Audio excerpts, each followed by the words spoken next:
Good morning from the Katherine Cole Conservation Center here in Amherst, Massachusetts. I'm so thrilled to see you this morning. How did you sleep? How was your day? If you've been out and about, I'd love to hear. Let's go for our morning walk. This is the first sunny morning I've had since I've been here, which has been kind of not so great just because I love the early morning and I love the sunshine. And they have so many conservation areas here.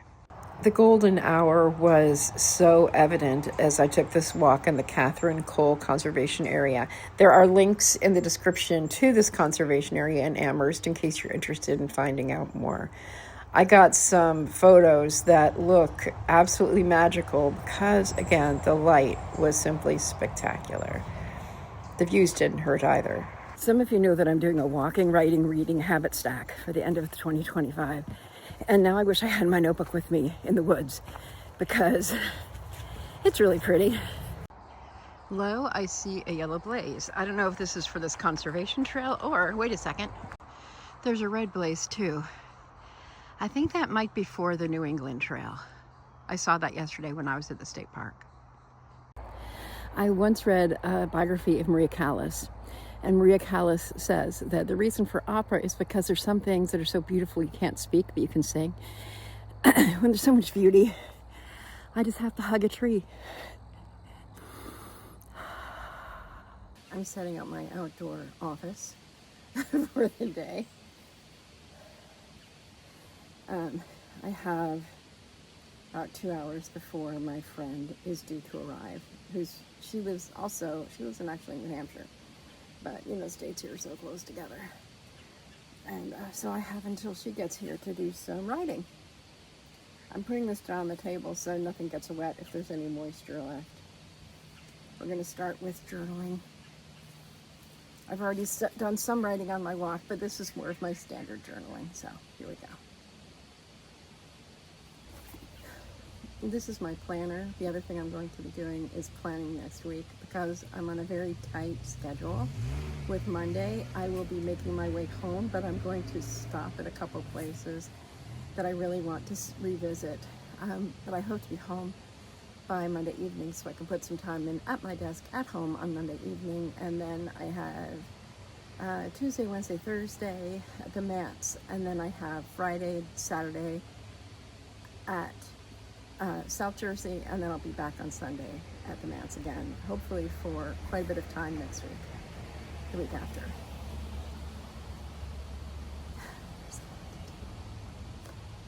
Some fragments from that writing.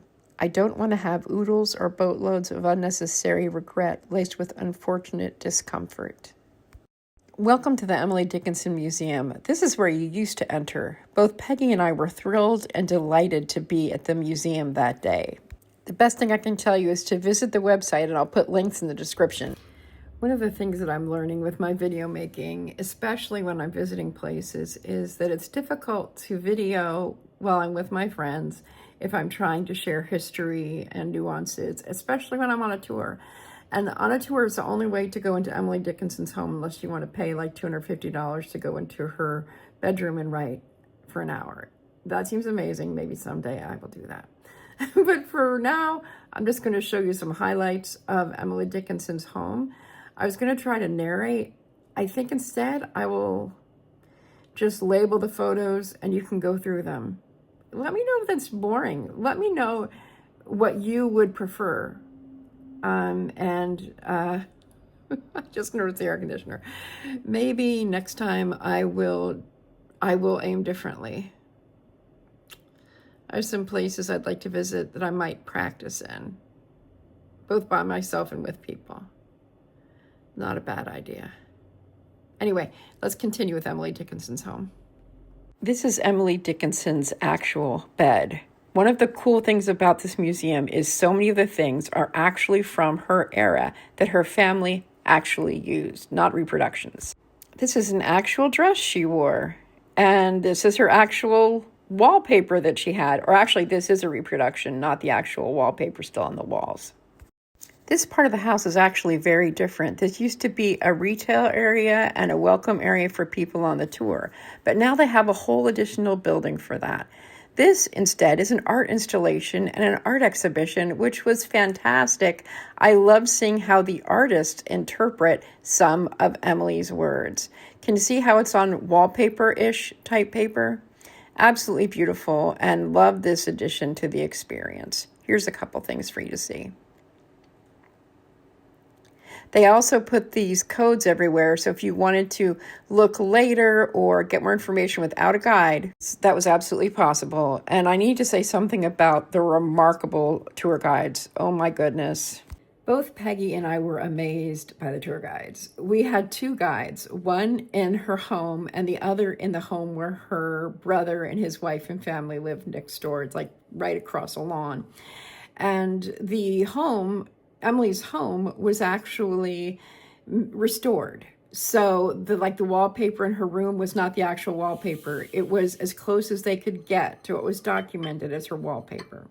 When you go across the way, you see her brother's home where nothing has been changed since the 19th century. The interesting thing is the reason why they have so much of the Dickinson's things in their home is because a couple of the servants who loved Emily and wanted her life remembered. This is wild how this all happened. There was a big drama. There was a big war between people who wanted to hold on to Emily's work. They recognized it was really remarkable. In her lifetime, she didn't publish. But different factions were warring over her legacy. And so these servants took the things from inside the Dickinson's home, which got sold to private people, other people, and they moved as much as they could over to her brother's home. And basically it became a warehouse for all things Emily, even while they stayed living in the home. It's incredible. So I wanted to let you know that, and we're going to go over to her brother's home just for a few moments. You can see how the wallpaper has come down in some places to show you how this is different than the other house. The other thing is, there's a link in the description about the drama about her poetry and the whole site, and there's the house from the distance over my shoulder. I'm so grateful for you watching. Thank you so much. A final note about the tour guides in the Emily Dickinson Museum in general is that the tour guides are top notch. When I went there a few times in the past, the tour guides were good. They were great. The tour guides now are absolutely spectacular storytellers, high energy, know a lot about Dickinson's life and her family and Amherst back in the day and today. And they will tell you if they don't have the answers, which I find to be so refreshing. If you are ever in the Pioneer Valley and just about an hour and a half from Boston, about 45 minutes from Hartford, I strongly suggest you stop by this museum. You will not be disappointed. And I might also suggest you go to the Eric Carle Museum of Picture Book Arts. I think that's the whole name. We're going to go see there in another video coming up in a few days. So thanks again for watching. Please like, subscribe, comment. You'll see there's probably a playlist and the next video that YouTube is suggesting. And for me personally, I really am grateful that you're here watching these videos. Your engagement, your communication with me is more helpful than I could ever say. Thanks.